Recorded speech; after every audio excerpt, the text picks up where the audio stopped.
ओम शांति। एक छोटे भजन के साथ कार्यक्रम प्रारंभ। अमी भरे नजरूरा को,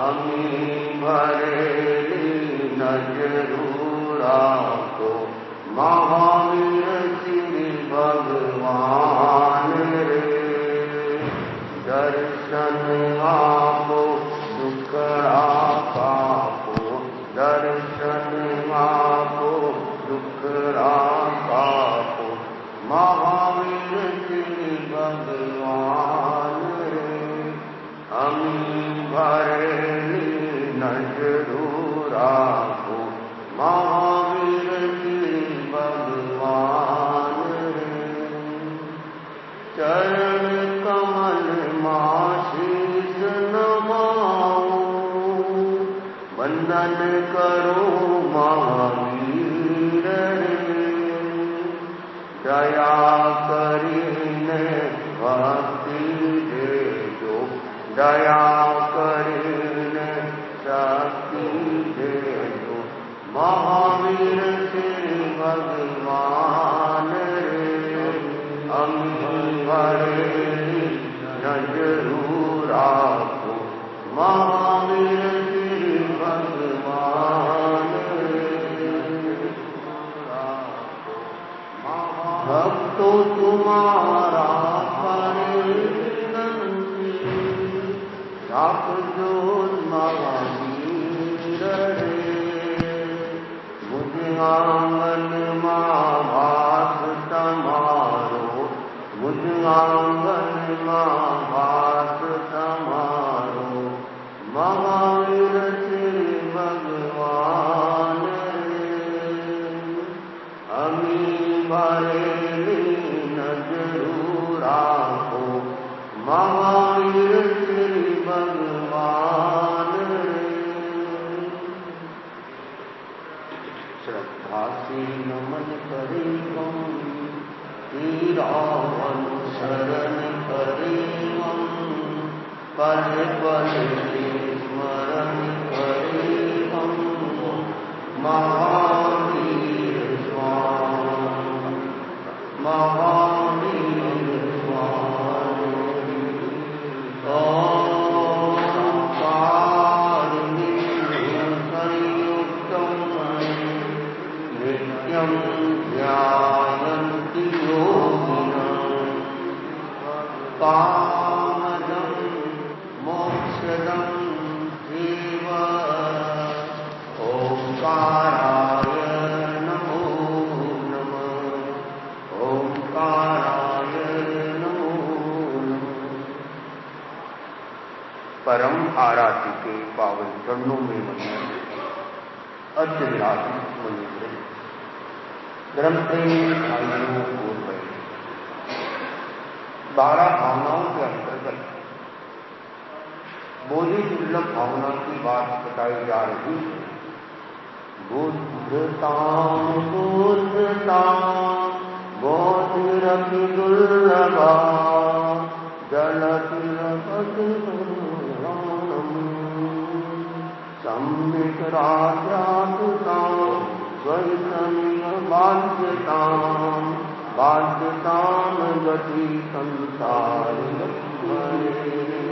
बुद्धताम बुद्धताम बोधिरपि दुर्लभा, जलति जलयति दुर्गत्या, सम्यक् राजाताम स्वैतमीय राज्यताम, बाध्यताम अर्थात हे आत्मन, जैसे समुद्र के जल में गिरे हुए चिंतामणि रत्न का मिलना दुर्लभ है, वैसे ही बोधि सम्यक का मिलना दुर्लभ है, अति दुर्लभ है। तुम जानो जानो और उसकी तुम सम्यक प्रकार की से आराधना करो। इस जन्म में अपने हित की साधना करो, आत्मशक्ति से दुर्गति का निवारण करो। संस्कृत में बात बताई है कि मनुष्य को सबसे दुर्लभ अति दुर्लभ होता है वो है बोधि की प्राप्ति। और बोधि की प्राप्ति करना पता नहीं कितने कितने जन्म लेने पड़ते हैं, तब जाके मनुष्य जन्म मिलता है। फिर उसमें भी सही ज्ञान मिले, उस पर श्रद्धा करे, फिर उस पर आचरण करे तो बात बनती है। बोधि का मतलब है सम्यक ज्ञान, सम्यक दर्शन, सम्यक चारित्र, सम्यक सब सम्यक होना चाहिए। देव भी सम्यक हो, गुरु भी सम्यक हो, धर्म भी सम्यक हो। सम्यक यानी सही हो। अगर आपने किसी को भी गुरु बना लिया और आपने उसको श्रद्धा रख ली, लेकिन वो गुरु सम्यक नहीं है, तो आपकी श्रद्धा भी कोई काम की नहीं है। आपकी मानो श्रद्धा भी सही है, गुरु भी सही है, तो फिर जो श्रद्धा है वो फिर उपयोगी बनती है। इसलिए कहा गया कि जैसे चिंतामणि रत्न दुर्लभ होता है, कामधेनु गाय दुर्लभ होती है, कल्पवृक्ष दुर्लभ होता है। जो दो तरह के जीव होते हैं दुनिया में, भोग भूमि के जीव और कर्म भूमि के जीव।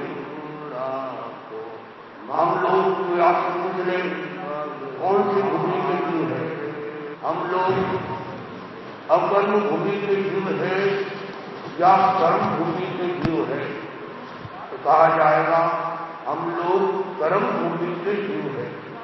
अकर्म भूमि के जीव कौन होते हैं? जो लौकिक होते हैं, वो अकर्म भूमि के जीव होते हैं, उन्हें भोग भूमि भी कहा जाता है।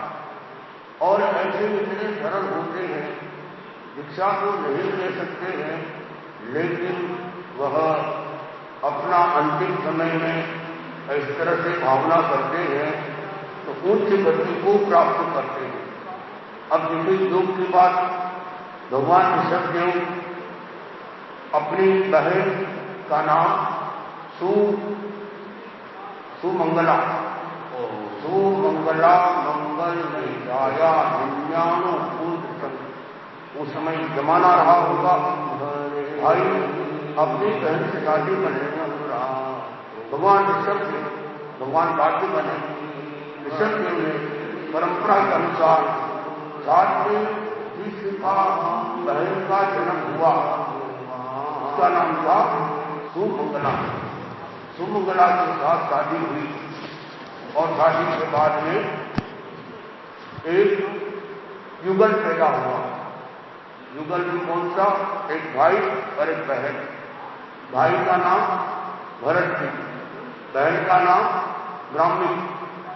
उसके बाद में दो युगल हुए, लेकिन वो सब लड़के हुए। ऐसे कहा जाता है जो तीर्थंकर होते हैं, अगर वो तीर्थंकर बनने के पहले शादी करते हैं और बालकाल में कोई बच्चे होते हैं तो लड़की नहीं होती, लड़का होता है। लेकिन कैसे हुआ तो बताया, ये जो अवसर्पणी काल है इसका नाम है हुंडा अवसर्पणी काल, यानी अछेरा। इसमें नहीं होने वाले जितने भी 10 अछेरे हुए हैं वो सब इस अवसर्पणी काल में हुए, उसके पहले कभी नहीं हुआ। जैसे और किसको जन्म हुआ और कौन से तीर्थंकर को लड़की हुई बता सकते? भगवान आदि स्वामी को भी लड़की हुई, लड़का नहीं हुआ। और यह एक आश्चर्य हुआ। इसके कारण दूसरा आश्चर्य हुआ, ज्यादातर अभी तक के इतिहास में जितने भी तीर्थंकर हुए सभी वो पुरुष थे, लेकिन मल्लिनाथ जो थी वह स्त्री थी। यह भी एक अछेरा हुआ। और चक्रवर्ती का कभी मान अभिमान भंग नहीं होता है, लेकिन भरत जी हार, अपने भाई से हार, बाहुबली ने कहा, जब पिताजी सारा बंटवारा कर गए हो, फिर हमारा राज्य लेना क्यों चाहते हो? तो फिर युद्ध हुआ, भाई भाई में युद्ध हुआ, भयंकर युद्ध हुआ। अंत में हर युद्ध में भरत की हार हुई, बाहुबली। और फिर उसने सोचा कि अब तो जब तक ये नहीं मरेगा या खत्म नहीं होगा, तब तक मैं चक्रवर्ती नहीं बन सकता। भरत ने सोचा अब बाहुबली को कैसे मारे, अपना चक्र निकाला और चक्र गया उसके पास।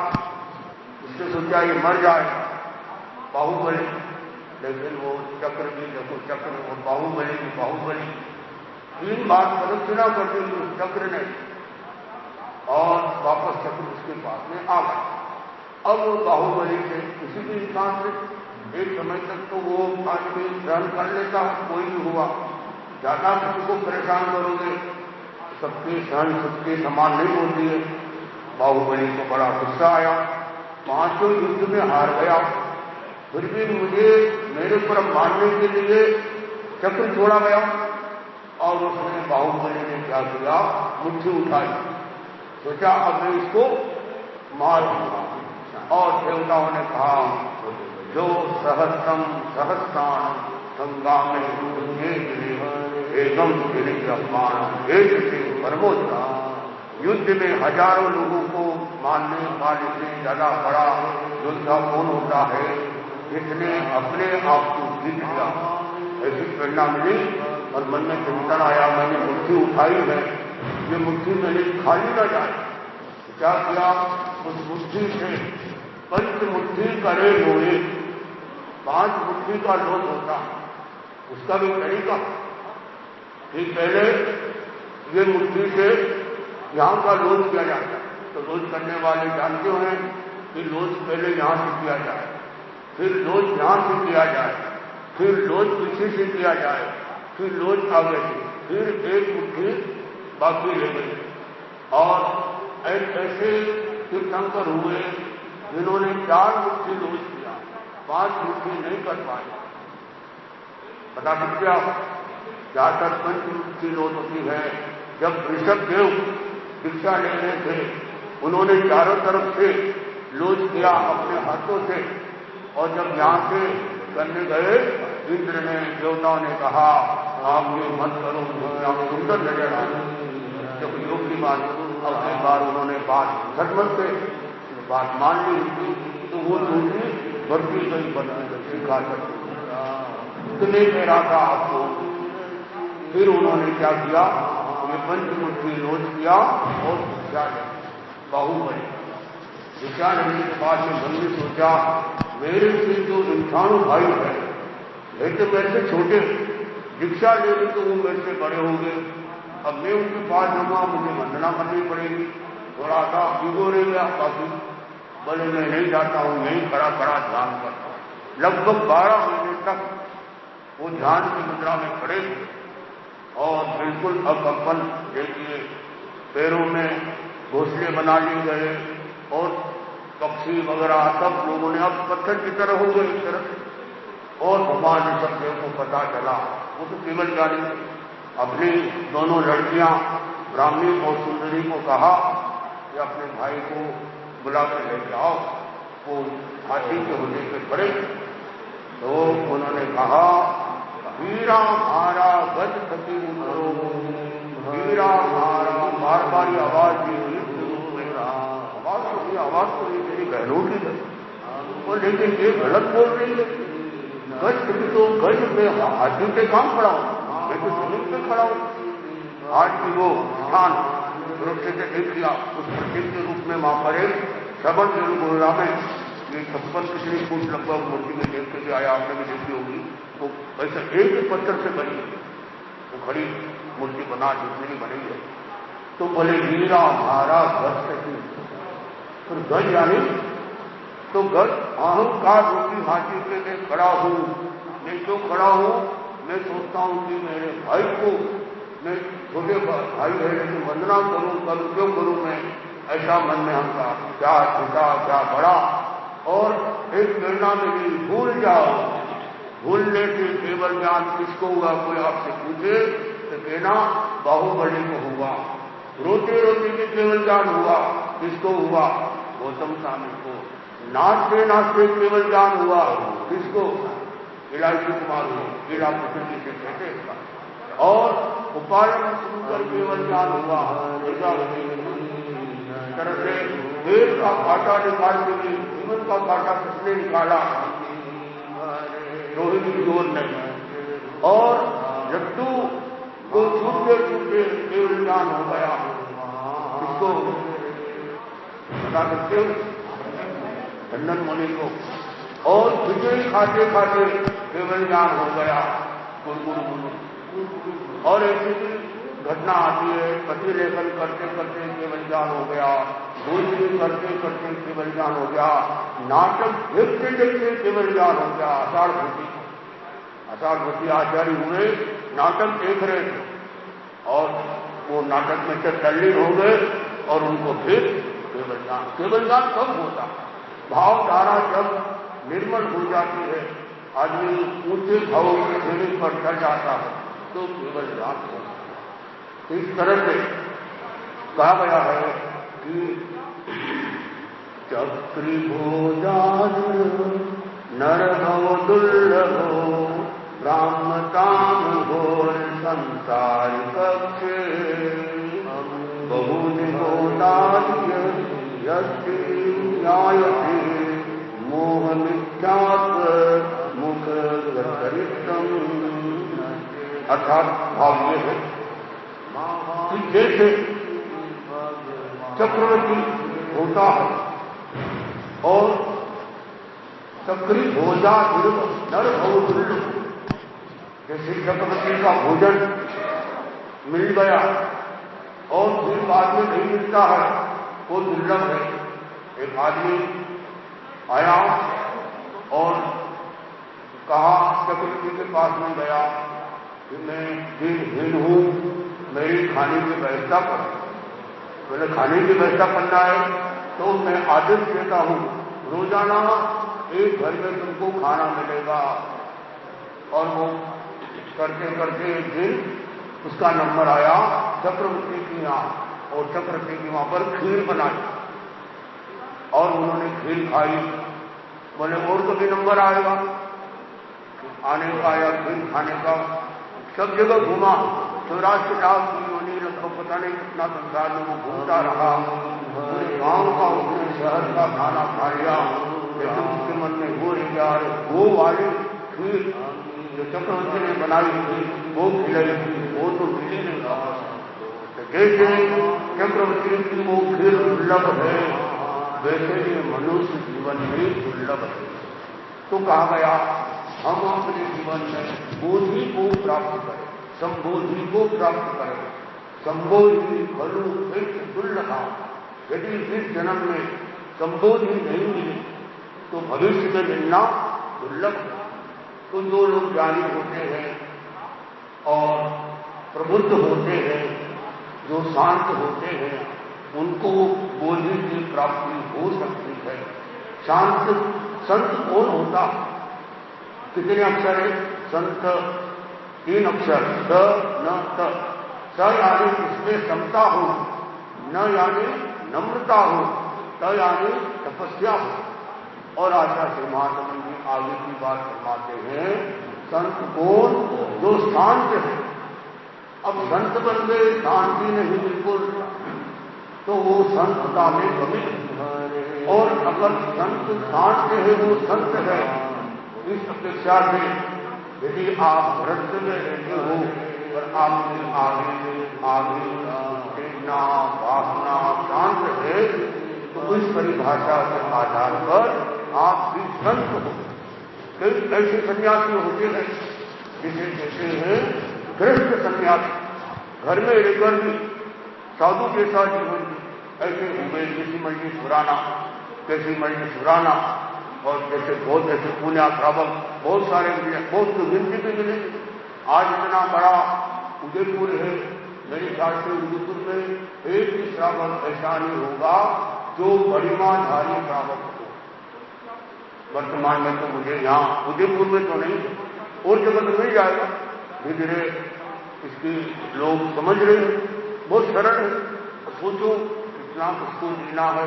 और मैं आपको दीक्षा के तो नहीं कह रहा हूं, अब घर में किसी कल बताया था मैंने आपको कि आप श्रावक से महाश्रावक बन सकते हो, महाश्राविका बन सकते हो। 4 नियमों का पालन करना इतना सरल है। याद का कल्याण में बताया कि इतना सरल। आज जीवन सच्ची का त्याग, कच्चे खाने की त्याग है, पक्के खाने की मना नहीं। और आज जीवन रात्रि भोजन का त्याग, दिन में खाने की मना नहीं, रात को नहीं खाना, जीवन चलता आराम। और तीसरा जमीकन खाने का त्याग, बिना जमीकन से भी जीवन आसानी से चल सकता है, चल ही रहा है कई लोगों का। कई लोग नहीं खाते, आप लोग भी कई ऐसे लोग होंगे जो जमीकन नहीं खाते। कोई है तो भाई लोग बहुत कम। तो ये कोशिश करना, सारे जमीकन छोड़ना मुश्किल है। तो गुरुदेव फरमाते हैं कि आलू, प्याज, लहसुन, गाजर, मूली और शकरकंद, ये 6 जमीकन का तो कोशिश करना चाहिए। और संतों को भी, साधु संतों को प्रेरणा दी यथासंभव होती इसको टाले। तो ये 6 जमीकन दूसरी सब्जियां आदि मिलती है तो इसको छोड़ने का लक्ष्य रखना चाहिए। और अब मानो 50 के हो गए, 60 के हो गए, 70 के हो गए, 80 के हो गए, तो अब चौथा जो है शीलवत का पालन करना, ब्रह्मचर्य का पालन करना। जो इन 4 नियमों का पालन कर लेता है वो श्रावक से महाश्रावक बन जाता है, श्राविका से महाश्राविका बन जाती है। इस तरह से अब परिमा 1-1 महीने की कितने सरल। पहली परिमा 1 महीने दर्शन परिमा, बस सम्यक दर्शन रखना। दूसरी फिर इस तरह से अलग अलग परिमा होती है। अब इनको सबको जोड़ेंगे तो लगभग 5 साल से ऊपर समय लग जाता है। और जो 11वीं परिमा होती है उसमें वो श्रावक दूसरी कर सकता है, करता उसका विधान है, उसका नाम है श्रमण भूत प्रतिमा। श्रमण भूत, भूत यानी जैसा, श्रमण जैसा, साधु